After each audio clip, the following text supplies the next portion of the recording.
فالج کا مرض ایک ایسا مرض ہے جو کہ بہت تیزی سے عام ہوتا چلا جا رہا ہے اور اس مرض کی کوئی دوا نہیں۔ فاروق آباد سے حاجی ریاست صاحب کو فالج کا مرض تھا۔ ڈاکٹر سے علاج کروایا مگر کوئی افاقہ نہ ہوا۔ حاجی ریاست روتے ہوئے اللہ سے گڑ گڑاتے تھے کہ ایک دن اللہ تعالیٰ کے ہاں دعا قبول ہوگی۔ ان کے دوست نے انہیں سرکار جی کا کارڈ تھمایا کہ ان سے دم کروا لیں۔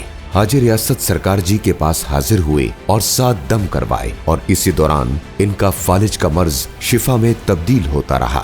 الحمدللہ اب حاجی ریاست صاحب بالکل ٹھیک ہیں، جو کہ اللہ تعالیٰ کے حضور سجدہ ریز ہو سکتے ہیں اور جو ہاتھ مفلوج ہو چکے تھے وہ ہوتے ہیں بلند اس صدا پر جو پیغام ہے دربار عالیہ بلاوڑہ شریف کا۔ تاجدار ختم نبوت زندہ باد زندہ باد۔